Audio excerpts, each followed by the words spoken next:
Okay, so what I would be hoping is that people can differentiate this very easily, but I do understand, like, to get to the answer they have in the back of the book in terms of the simplification they've done, I'm not going to say it's impossible, but it is almost impossible. There is so much work in it, and it's not work that I would necessarily be bothered about. If you can differentiate this, that's what all we want you to be able to do at the minute. But I will explain why you might want to simplify it, and I'll go through the simplification, but it's not for everyone, and it's something that I don't want people watching and thinking, oh, this is going to be really hard now. That's almost impossible to do that. If we can differentiate this, we're getting 7 out of 10. So what's the differentiation? Well, the rule is dy dx, the derivative, is equal to the bottom multiplied by the derivative of the top minus the top by the derivative of the bottom all over the bottom squared. And I think this is going to be pretty easy to do. The bottom is e to the x plus 1. So e to the x plus 1 by the derivative of the top. Now the derivative of e to the minus 2x is e to the minus 2x times minus 2. And the derivative of minus 1 is just 0, so that's gone. And then we have minus the top, let's put it in a bracket, e to the minus 2x minus 1 by the derivative of the bottom, and the derivative of e to the x is just e to the x, and the derivative of the plus 1 is just 0. And that's all over the bottom, e to the x plus 1 squared. And that's it. Like, I would be content, happy with that. You've got 7 out of 10 in the question. It just depends if there's a follow-up. If the follow-up is find the derivative when x equals 1, I wouldn't simplify this. I just put in the 1 everywhere I see an x, throw it into the calculator and work it out. Now, if the question was to find the max or min of this function, max or min, that's where we differentiate the function to find the rate of change. This whole thing here is the rate of change. Let's write dy dx. And we're looking to find where the max and min, or max or min, maybe there's only one of them in a curve like this. Where is the max or min? That's where the rate of change of a function is 0. That'll give you a max, or it'll give you a min. So what we're talking about there is, we're talking about letting this equal 0 and finding out what x is. Now that's a different ball game altogether. For that, we would have to simplify this. I can't see a situation where you'd get something as hard as this to do, but just to show how we might be able to simplify this so that we can then find out what x is. At the minute, it seems almost impossible to solve that equation. How could we find what x is? There's so many x's in it. But if we were able to simplify it down, we might be able to do it. Now, just to highlight, I've done this question before and written at the bottom, go to the next page for the banana simplification. So to get this down is incredibly, incredibly hard. So we'll give it a go, and hopefully I won't make a mistake on the way down.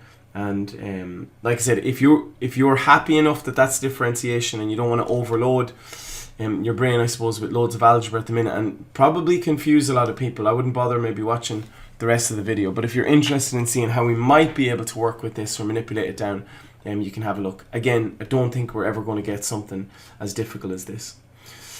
So here we have it up here, and what I'm going to do is I am going to first write the e to the minus 2x. I'm going to put that on the bottom of a fraction, so I'll leave the minus 2 on the top, and I have e to the minus 2x on the bottom, and I'm going to change that 2x, to a plus. If you put a minus power on top down onto the bottom, it becomes a plus, and that's times e to the x plus 1. And then here, I'm just going to bring that e to the x to the front, so that's minus e to the x on e to the minus 2x minus 1. And what I might do is actually, let's put this e to the minus 2x, let's put that on the bottom as well. So we'll say 1 over e to the 2x minus 1. So we're just manipulating the expression a little bit, and we're putting this over e to the x plus 1 squared. And again, if I was to let this equal to 0, almost impossible from this point to solve that. Is there a way we could get it down? So the next thing I am going to do, if I have a quick look, is I'm going to find a common denominator over here in this bracket here. So I have minus 2 over e to the 2x on e to the x plus 1. And then I have minus e to the x on. Now the common denominator, put that over 1, is e to the 2x. E to the 2x into e to the 2x is 1. 1 into e to the 2x is e to the 2x, so that's minus e to the 2x. So just that fraction, I've just joined two fractions to give me that. And then that's all over e to the x plus 1 squared. And I suppose my thought process here is there going to be a way that I could get an e to the x plus 1 in both these terms on the top, so I could cancel with one of these e to the x plus 1s on the bottom? Okay, let's keep going, and what I can see is I have e to the 2x now in both these fractions on the left and the right. So I am going to take out e to the 1 over e to the 2x. If I take it out of this first term, I'm left with minus 2 over, I'm left with minus 2 on e to the x plus 1. And then if I take e to the x out of this, I'm left with minus e to the x on 1 minus e to the 2x. Okay, let's see if that's any use to us. So I've just taken out 1 over e to the 2x from the first term here and the second term here, and I'm left with this. Okay, I'm going to do a little bit more. So what I'm going to do now is, I'm sorry, that's all over e to the x plus 1 squared. Okay, here I have 1 over e to the 2x. Now, I am going to keep the first bracket here the same. Now, this minus e to the x, I'm going to change that to a plus e to the x so that I can change the signs in this bracket and put the e to the 2x first.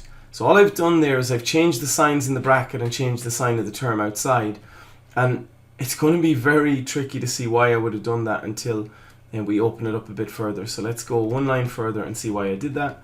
So that's 1 over e to the 2x. And sorry, just while we're here, if you have this 1 over e to the 2x on the top here, we can bring this 2x, if you're dividing by e to the 2x on the top, we can put this e to the 2x on the bottom. So what I'm going to do is, the top is minus 2 on e to the x plus 1 plus e to the x. I'm going to write this e to the 2x as e to the x squared. That's the same thing.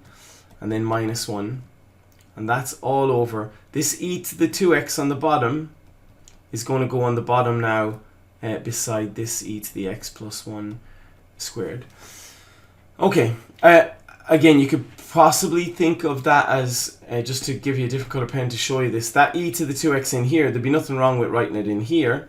That's a fraction with an a over b, and on the bottom here we have a fraction c over d. I mean, this is over 1, and all I've done there is I've flipped the bottom upside down, and so it's 1 over e to the x plus 1 squared, and so I'm multiplying the top by 1, so that's that, and then the bottom e to the 2x by e to the x plus 1 squared, so that's where I got the bottom. So it's kind of hard to see when you have just so much going on.